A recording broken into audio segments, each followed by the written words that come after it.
હું આહિર દલાભાઈ સીઆરસી મઢોતરા પાટણ જિલ્લાનો છેવાડાનો અંતરિયાળ તાલુકો એટલે સાંતરપુર તાલુકો અને સાંતરપુર તાલુકામાં પણ જે છેવાડાનો વિસ્તાર છે એટલે અમારો વિસ્તાર મારું મઢોતરા ક્લસ્ટર પાટણ જિલ્લામાં સૌથી છેવાડામાં આવેલું છે પણ આજે શિક્ષણ ક્ષેત્રે જોઈએ તો અમારા ક્લસ્ટરની તમામ શાળાઓમાં ખૂબ જ ઉમદા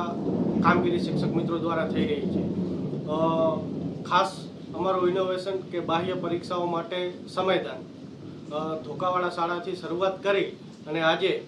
ક્લસ્ટરની લગભગ શાળાઓમાં ધોકાવાળા, બરારા, જાફોત્રા, મઢોતરા, વહુવા, પીપરાળા, ગરામડી તમામ શાળાઓની અંદર ત્યાં નોકરી કરતા શિક્ષક મિત્રો દ્વારા શાળા સમય બાદ સવારે, સાંજે અથવા રાત્રે ક્લાસ આવું સરસ મજાનું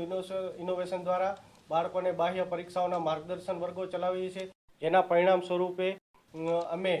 જિલ્લાની અંદર સીઈટી હોય, જ્ઞાન સાધના હોય કે અન્ય કોઈ પણ પરીક્ષા હોય સતત 3 વર્ષથી જિલ્લાની અંદર અમારું મઢોતરા ક્લસ્ટર ટોપ પર રહ્યું છે અને 2022ની અંદર સમગ્ર રાજ્યની અંદર બીજો નંબર મેળવ્યો હતો। આ પરીક્ષાના ફળ સ્વરૂપે આજે ઘણા બધા બાળકો રાજ્ય સરકાર દ્વારા અપાતી શિષ્યવૃત્તિ મેળવી રહ્યા છે અને ઘણા બધા બાળકો જ્ઞાનશક્તિ રેસિડેન્શિયલ રક્ષા શક્તિની અંદર પ્રવેશ મેળવી અને અભ્યાસ કરી રહ્યા છે।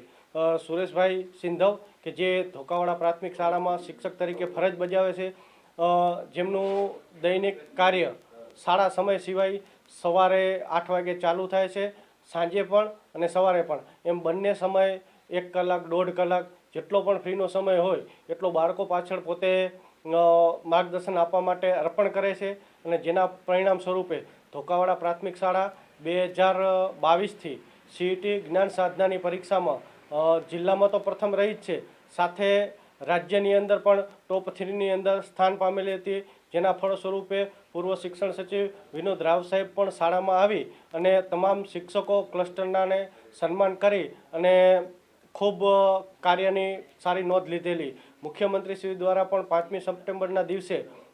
સારસ્વત મિત્રો સાથે સંવાદ કાર્યક્રમનું આયોજન થયું। અમારા છેવાડાના વિસ્તારની ધોકાવાળા પ્રાથમિક શાળામાંથી સુરેશભાઈની પસંદગી થઈ, જેથી કરી અને જે છેવાડાના વિસ્તારમાં કામ કરી રહેલા સારસ્વત બંધુઓને ખૂબ સારી પ્રેરણા મળશે અને બાળકો માટે એક ખૂબ સારું શિક્ષણ કાર્ય કરી અને બાળકોના ભવિષ્યનું ઉત્તમ ઘડતર કરશે એવી આશા છે।